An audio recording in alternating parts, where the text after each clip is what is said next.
오늘 주시는 하나님 말씀은 민수기 22장 36절부터 23장 12절까지의 말씀입니다. 발락은 발람이 온다함을 듣고 모압 변경의 끝 아르논 가에 있는 성읍까지 가서 그를 영접하고, 발락은 발람에게 이르되 내가 특별히 사람을 보내어 그대를 부르지 아니하였느냐? 그대가 어찌 내게 오지 아니하였느냐? 내가 어찌 그대를 높여 존귀하게 하지 못하겠느냐? 발람이 발락에게 이르되 내가 오기는 하였으나 무엇을 말할 능력이 있으리이까? 하나님이 내 입에 주시는 말씀 그것을 말할 뿐이니이다. 발람이 발락과 동행하여 기럇 후솥에 이르러서는 발락이 소와 양을 잡아 발람과 그와 함께한 고관들을 대접하였더라 라고 말씀하고 있습니다. 모압 왕 발락은 극히 이례적으로 국경 근처까지 가서 발람을 맞이했습니다. 이러한 행동은 그가 얼마나 이스라엘을 두려워하고 있는지를 단적으로 보여주는 것입니다. 발락은 이스라엘을 저주하는 일에 대한 보상으로 큰 재물을 주겠다고 다시 확인해 주었습니다. 그러나 발람은 하나님이 내 입에 주시는 말씀만 할 뿐이다 라고 대답을 했습니다. 발람이 하나님께 받은 첫 번째 예언은 다음처럼 이어지고 있습니다. 아침에 발락이 발람과 함께하고 그를 인도하여 바알의 산당에 오르매 발람이 거기서 이스라엘 백성의 진 끝까지 보니라. 발람이 발락에게 이르되 나를 위하여 여기 제단 7을 쌓고 거기 수송아지 7마리와 수량 7마리를 준비하소서 하매, 발락이 발람의 말대로 준비한 후에 발락과 발람이 제단에 수송아지와 숫양을 드리니라 라고 말씀하고 있습니다. 7이라고 하는 이 숫자는 바벨론에서도 완전한 번영을 상징하는 숫자로 사용이 되었습니다. 7 제단을 쌓았다는 것은 그들의 소원이 완전히 성취되기를 바라는 제사의 풍습이었다라고 말씀드릴 수 있습니다. 발람이 발락에게 이르되 당신의 번제물 곁에 서소서, 나는 저리로 가리이다. 여호와께서 혹시 오셔서 나를 만나시리니 그가 내게 지시하시는 것은 다 당신에게 알리리이다 하고 언덕길로 가니라고 말씀합니다.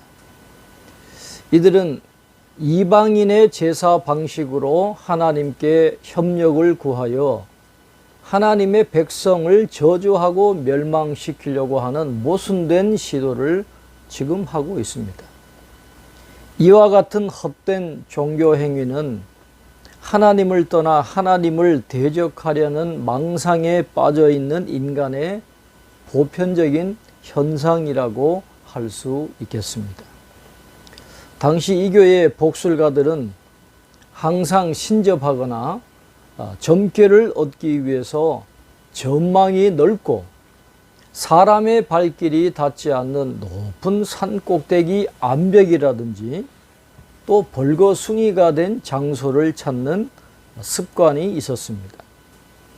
그래서 오늘 발람도 언덕길로 혼자서 갔다라고 말씀을 하고 있는 것입니다. 하나님이 발람에게 임하시는지라. 발람이 아뢰되 내가 7 제단을 쌓고 각 제단에 수송아지와 숫양을 드렸나이다. 여호와께서 발람의 입에 말씀을 주시며 이르시되 발락에게 돌아가서 이렇게 말할지니라. 그가 발락에게로 돌아간즉 발락과 모압의 모든 고관이 번제물 곁에 함께 섰더라 라고 했습니다.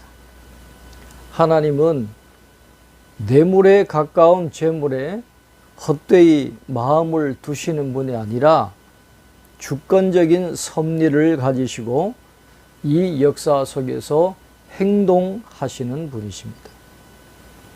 하나님은 탐욕에 가득 찬 발람의 마음이 아니라 발람의 입에 말씀을 주시면서 발락에게 돌아가 그대로 전하라고 하셨습니다.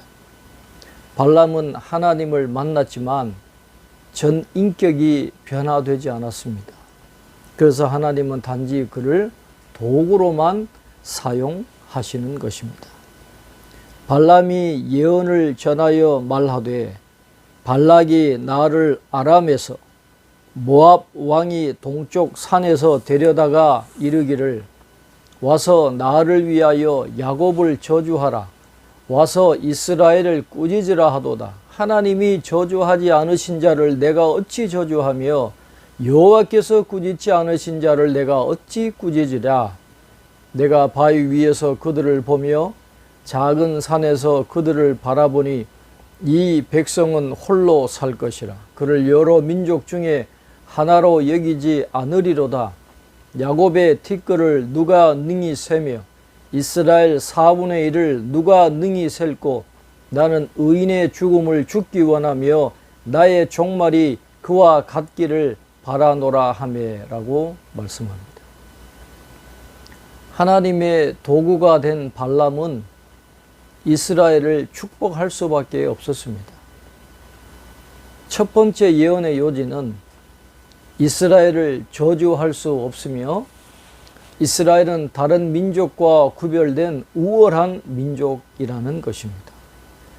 이스라엘은 야곱의 후손으로서 크게 번성해서 큰 민족이 되었기 때문에 그가 볼 수 있는 것에서 4분의 1조차도 셀 수 없을 정도였다라고 이야기합니다.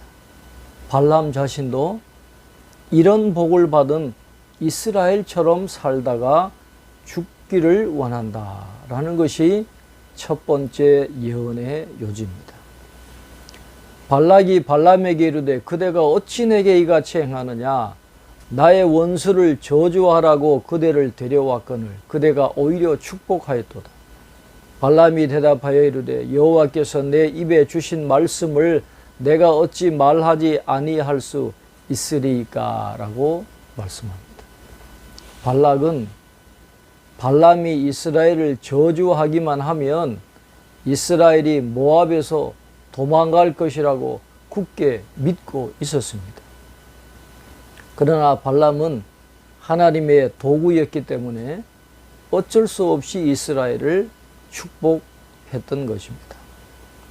원수의 입까지도 제어하시는 능력의 하나님이심을 오늘 본문은 우리에게 가르쳐 주고 있습니다. 우리는 연약할지라도 우리에게 복 주시는 하나님은 위대하고 강하신 분이십니다. 그 하나님이 오늘도 우리와 함께 하십니다.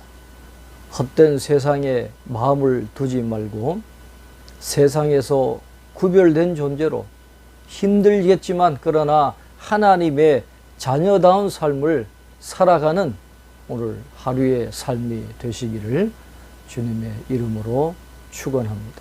기도하겠습니다. 하나님 아버지, 이스라엘을 지키시고 인도하시고 복 주시는 그 하나님이 오늘 우리의 하나님이심을 믿고 감사합니다. 이스라엘에게 주셨던 복을 오늘 우리에게도 주시고 우리와 동행하시고 우리를 지키시고 인도해 주시는 줄 믿고 감사합니다. 그 하나님의 복을 받은 저희들 발람과 같이 발락의 유혹에 넘어가지 말고 세상의 헛된 가치관에 매몰되지 않고 하나님의 구별된 자녀로 하나님의 말씀대로 성경의 가치관을 가지고 거룩한 성도의 삶을 살아갈 수 있는 저희들 다 될 수 있도록 축복해 주시옵소서. 그렇게 순종의 삶을 살고 믿음의 삶을 살아갈 때 하나님께서 이스라엘에게 주셨던 복을 오늘 우리들에게도 충만하게 내려주실 줄로 믿습니다. 그 은혜를 경험하는 복된 오늘 하루의 삶이 될 수 있도록 축복해 주시옵소서. 오늘도 선한 손길로 우리를 지켜주시고 인도해 주실 줄 믿고 예수님의 이름으로 기도하옵나이다. 아멘.